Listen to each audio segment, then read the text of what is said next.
नमस्कार, आप देख रहे हैं तेज लाइव टुडे न्यूज में आपके साथ हिमानी बेस्ट। कहते हैं प्रतिभा किसी की मोहताज नहीं होती है, ऐसे में जब नाम ही प्रतिभा हो तो क्या कहना।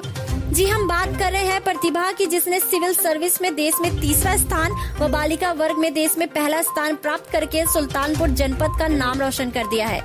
प्रतिभा की इस कामयाबी की सूचना परिजनों को लगी तो उनकी खुशी का ठिकाना ना रहा कि उनकी लाडली देश की सबसे बड़ी परीक्षा में सफल हुई है।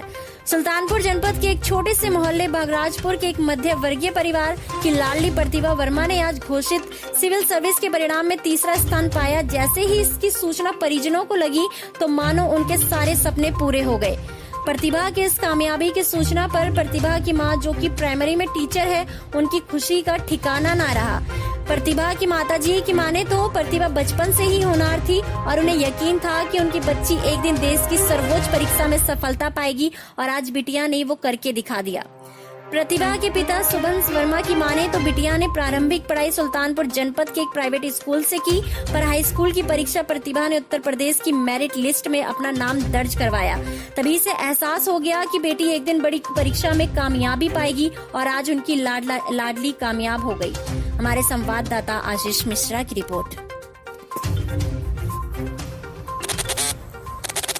शिक्षा मेरी बिटिया प्रतिभा का little flowers public school Sultanpur से शुरू हुई। कक्षा 5 पास करने के बाद उसका प्रवेश मैंने रामराजी बालिका IAS में टॉप किया। मुझे बहुत ही गर्व है, बहुत ही खुशी है, जिसको मैं शब्दों में बयां नहीं कर सकती हूँ। और हर बच्चे को मैं अपनी तरफ से, ये पढ़ने वाले बच्चे को ये संदेश देना चाहती हूँ कि अगर आप सच्ची श्रद्धा और लगन से परिश्रम करेंगे तो सफलता निश्चित ही आपको मिलेगी। आपको अपना एक लक्ष्य निर्धारित करना होगा। मैंने अपनी बिटिया को हमेशा से यही सिखाया कि बेटा आप अपना लक्ष्य निर्धारित करके उस पर आप लगातार निरंतर प्रयास करते रहिए। इंटर कॉलेज सुल्तानपुर में कराया, वहाँ उसने 10 तक पढ़ाई की और कक्षा 10 में यूपी टॉप किया। यूपी में उसकी तो तीसरी पोजीशन रही। इसके पश्चात मैंने उसका एडमिशन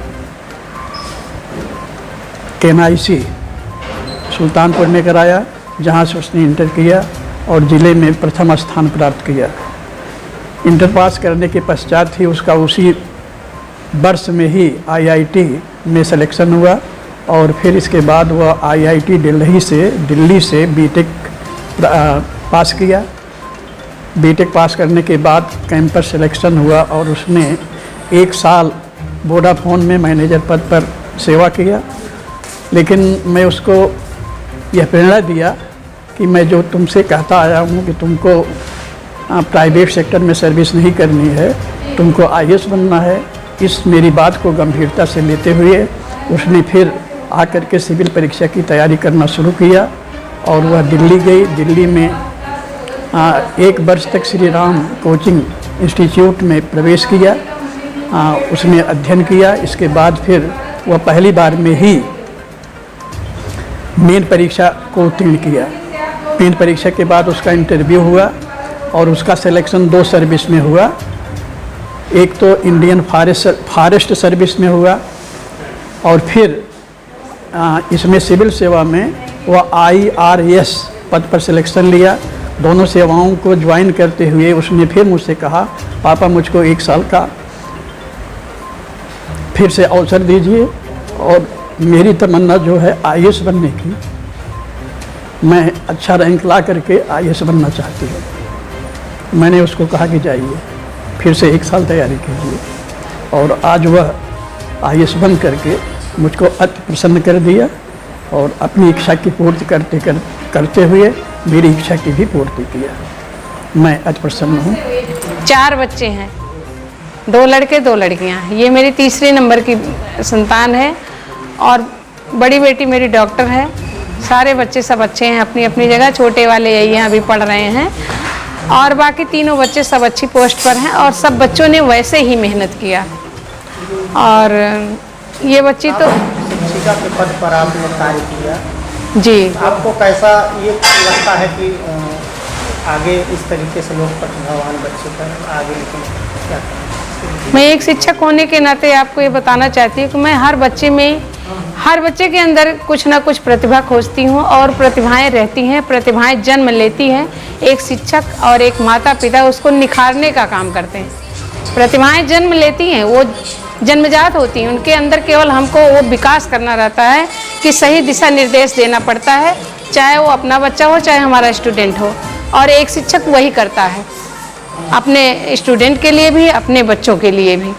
और हम हस्बैंड वाइफ दोनों पेशे से शिक्षक हैं और बहुत ईमानदारी से ही काम करते हैं और हर बच्चे को आगे बढ़ाने का प्रयास करते हैं कि बच्चा मेरा पढ़ाया हुआ बच्चा हो, अगर वो आगे जाता है तब भी एक शिक्षक को उतनी ही खुशी मिलती है जितनी आज हमारी बिटिया IAS की परीक्षा में टॉप किया है। अगर मेरा कोई अपना स्टूडेंट टॉप करता तो भी मैं उतनी ही खुश होती और मैं उसको शब्दों में बयान नहीं कर सकती हूँ कि आज मुझे कितना खुशी है। बट ये है कि मैंने ये सपना देखा था कि जो मैं नहीं कर पाई उसको मैं अपने बच्चों में ज़रूर करके दिखाऊंगी और वो करने का मैंने प्रयास किया, निरंतर लगी रही। मैंने अपने बच्चों का पूरा सहयोग किया, कभी भी उनकी कोई भी मेरी परेशानी अपने बच्चों के बीच में नहीं आने दिया। मैं उनकी हर परेशानी को एक किनारे करती रही, अपनी परेशानी एक किनारे, उनको मतलब कभी किसी चीज़ की कमी मैंने नहीं होने दिया। बस आप लोग आगे बढ़िए और हम आपके साथ हैं। और ये हर माता पिता को करना चाहिए, चाहे वो बेटी हो चाहे वो बेटा हो। कभी भी हमें दो भाव नहीं करना चाहिए, उनको एक समान देखना चाहिए। एक समान बेटा और बेटी में कभी अंतर नहीं करना चाहिए। अगर हमारा बच्चा चाहे वो बेटी हो चाहे बेटा हो, अगर वो प्रतिभावान है तो हमें उसके साथ उसका मार्गदर्शन करते हुए हमेशा खड़े रहना चाहिए। आगे बढ़ाने के लिए हमारा यही संदेश है हर माता पिता को और एक बच्चों को कि आप श्रद्धा से और लगन से मेहनत करेंगे, सफलता आपके कदम चूमेगी। और मैं हमेशा से अपने बच्चों को यही शिक्षा देती रही और मेरे बच्चे उसका पालन किए। प्रतिभा की टॉप करने पर मुझे बहुत ही हर्ष हो रहा है और मेरी तमन्ना भी बहुत पहले से थी। जब वो बचपन में पढ़ती थी तो मुझको देखकर ही लगता था कि वह कोई बड़ा काम करेगी और उसको मैं हमेशा प्रेरित करता रहा कि तुमको IAS बनना है। और आज IAS बनने के बाद मुझको अति प्रसन्नता है, उसका बयान मैं शब्दों में नहीं कर सकता हूँ।